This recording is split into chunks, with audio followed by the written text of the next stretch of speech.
So this letter of Paul to Thessalonian Christians were written for real people with real problem in this world.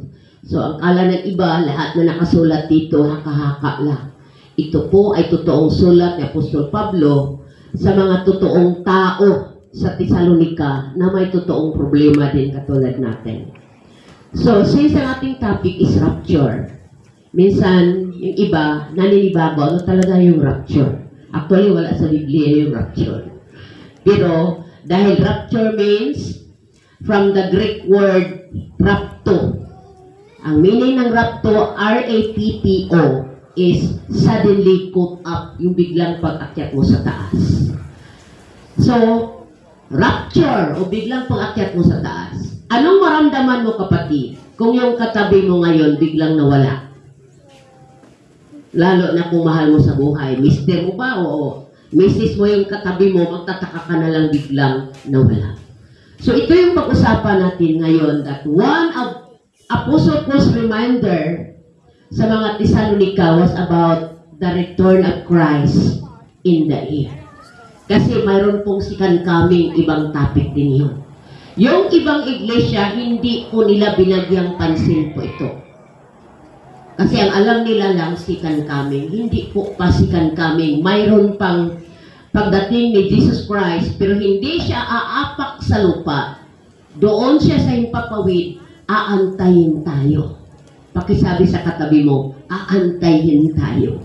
Kaya, kung hindi mo pa nabasa ang 1 Thessalonians chapter 4, verse 15 to 18, balik-balikan mo yan pagbasa sa bahay.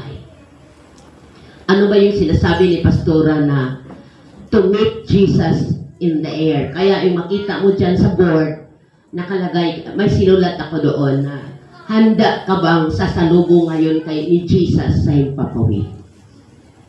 Karamihan natin mga born-again Christian, alam natin kung anong rapture. Kaya every Sunday, lagi ko itong pinapaalaala sa inyo. So, sinong naniniwala dito na may rapture? Raise your hands. Amen. Kaya, yung mga hindi ko masyado, mas maklear ninyo ngayon na bakit pala gusto ni Pastora Dakdak, lagi kang present sa church. So, pag ikaw talaga ay naniwala na may rapture, pag Sunday, excited ka. So, ano ba ang meaning ng rapture? Or what are the doctrines of Christ's return? What are the doctrines of Christ's returns? Ito ba ay aapak siya sa lupa o hindi ba? Number 1, rapture means to catch away speedily. Yung kukunin ka na hindi mo kayang habulin. In other words, it is a twinkling of an eye. Kung gaano kabilis yung magpilik ka, yung magpilik-pilik sa pilik mata mo, ganun ang rapture. Makita yan sa Acts chapter 8 verse 39 ng meaning ng to catch away speedily. Acts chapter 3 verse 39. Ito yung example. Ano ba yung to catch away speedily? Acts chapter 8 verse 39. Sabi dito, pagkaahon nila sa tubig, bigla na lang kinuha si Filipe ng Espiritu ng Panginoon. Hindi na siya nakita ng opisyal, pero masaya siyang nagpatuloy sa kanyang paglalakbay. So pagkatapos binautismohan ni Filipe, yung ikonyo, bigla siyang nawala. That is to catch away speedily. Pangalawang meaning ng rapture, to seize by force. Seize, S-E-I-Z-E. To seize by force meaning sampilitan kang kunin. Halimbawa mag-rapture ngayon, ayaw mo pang magsama. Kasi mayroon ka pang kamiting mamaya, mayroon ka pang birthday party na atinan. Magtataka ka na lang para talagang pinilit kang aakyat sa taas. To seize by force meaning kunin ka ng sapilitan. Makita yan sa John chapter 6 verse 15. Example po yan ng to seize by force. John chapter 6 verse 15. Sabi dito, John chapter 6 verse 15. Sabi niya dito, sabi ng salita ng Panginoon, Alam ni Jesus na balak ng mga taong kunin siya at sa pilitang gawing hari. Kaya umalis siya roon at muling umakyat ng mag-isa sa bundok. So, to seize by force, kunin kang sampilitan. And that's a rapture. Pangatlong meaning ng rapture, to claim for oneself. To claim for oneself. Kinuha ka dahil sa kanya ka. Kagaya ng mayroon kang nawawalang gamit at kilalang kilala mo. Kahit hawak yun ng tao, alam ko, pag matapang ka, talagang hablutin mo yun dahil sa iyo. To claim for oneself, makita yan sa John 14 verse 3. I-rapture tayo ni Jesus dahil sa Kanya tayo. Hindi tayo taga-mundo. John 14 verse 3, anong sabi ni Jesus? Verse 2, sa tahanan ng aking ama ay maraming silid. Pupunta ako roon para ipaghanda kayo ng lugar. Hindi ko ito sasabihin kung hindi ito totoo. Kapag naroon ako at naipaghanda na kayo ng lugar, babalik ako at isasama kayo upang kung nasaan ako ay naroon din kayo. Yan ang promise ng Panginoon. Sabi niya, pag makahanda na ako ng room sa heaven, babalik ako kasi aking kayo.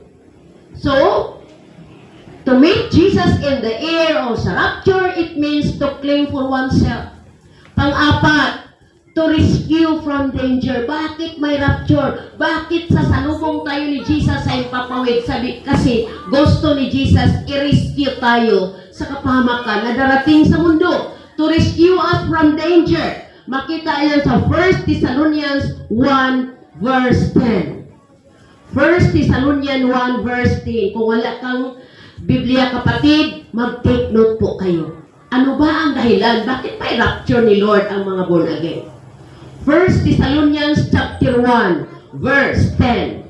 Sabi dito, at sila na rin ang nagsasabi tungkol sa paghihintay niyo sa pagbabalik ng anak ng Diyos mula sa langit na walang iba kundi si Jesus na muli niyang binuhay. Siya ang magliligtas sa atin sa darating na kaparusahan.